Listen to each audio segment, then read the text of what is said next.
Je voudrais vous remercier toutes et tous d'avoir fait ce déplacement. Je crois que nous avons créé, et à juste titre, la conférence des coalitions et fêtières.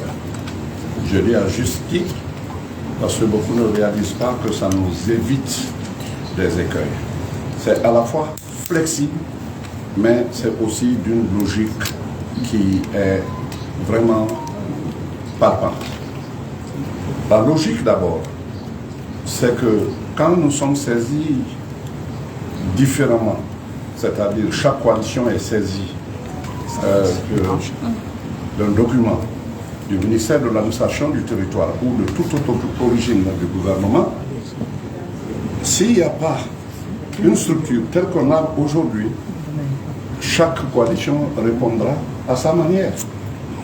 Donc, dans ce genre de situation, très rapidement, il y a du désordre, parce que chaque coalition répond à sa manière. C'est pourquoi nous avons voulu que ce soit autour, à l'intérieur même d'une conférence. On ne l'a pas appelé coalition, ça allait être coalition des coalitions, c'est un peu lourd, mais on a été flexible en disant conférence. Tout le monde l'a accepté.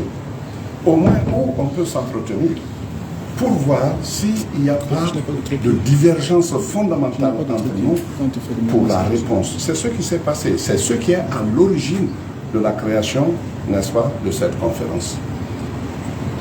On a l'expérience d'ailleurs où il est souvent dit, les partis ne s'entendent pas, les coalitions ne s'entendent pas.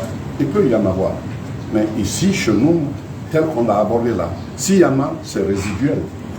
C'est pourquoi il était utile de créer cette conférence des coalitions et des fêtières. Et on a assisté à la première cérémonie, ici même, et après, je crois qu'il y a eu 2 ou 3 conférences. Tous ceux qui sont présents, je voudrais leur dire un grand merci. Merci pour être venus, parce qu'il s'agit d'une chose commune. Nous avions, au cours déjà de la première réunion, on a dit qu'il faut envoyer un mémorandum. Le mémorandum a été envoyé au président de la transition et le mémorandum a été transmis par lettre, mais le mémorandum signé et paraphé par les différents acteurs. Je crois qu'à ce stade, après, beaucoup, notamment les journalistes, peuvent se demander, a-t-on répondu ou pas? On a répondu. On n'est pas trop exigeant sur nous envoyer, le gouvernement a reçu tel, on a reçu votre lettre, mais au moins on a vu l'impact. L'impact, c'est quoi? C'est que au moins pour l'un des points les plus importants que vous connaissez déjà parfaitement, c'est le RAVEC, et le mécanisme a été déclenché. C'est très important parce que le RAVEC est différent, n'est-ce pas, du recensement de la population. Ça, c'est autre chose. Mais avec le RAVEC, et je crois que le chef de l'État, le colonel Mamadi Doumbouya, a dû exercer une certaine pression pour que le Premier ministre et le ministre de l'administration du territoire se rendent au CNT. Ils se sont rendus là et je crois que ce qui a été observé, c'est que le CNT a travaillé jusqu'à quasiment 6 heures du matin pour pouvoir sortir les 2 lois qui étaient nécessitées par, n'est-ce pas, le RAVEC. Les 2 lois donc ont été votées. Une autre question, c'était le financement. Le financement de ce processus qui allait jusqu'à 5 000 milliards de francs guinéens, si j'ai bonne souvenance. Un accord a été signé à l'interne entre la Banque centrale, les banques commerciales et le ministère de l'administration du territoire.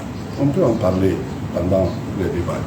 Mais ici, c'est pour introduire et dire encore que quand nous allons de ce pas, même ceux qui doutent ne douteront plus. parce qu'il y a des doutes. En Guinée d'ailleurs, ça fait florès, les doutes. À chaque fois on doute, mais il ne faut pas douter. Comment on est en train de bouger, comment le pays est en train d'aller vers une transition? Personne ne peut dire qu'on est exactement à jour dans les différentes activités. Mais ce qui est fait, il faut le dire. Et ce qui n'est pas fait, il faut envoyer le message. Voilà l'objet de cette rencontre à nouveau. Encore une fois, je vous remercie d'être venu. On va rentrer dans la phase, n'est-ce pas, des échanges. Et je souhaite que cette phase soit sereine. Je souhaite que cette phase soit participative. Je souhaite que ceux qui sont là, ceux qui ne sont pas là, les règles du dialogue inclusif ont été établies. Le dialogue, on n'a pas voulu l'arrêter à un moment M. Nous avons dit le dialogue continue, il est dynamique.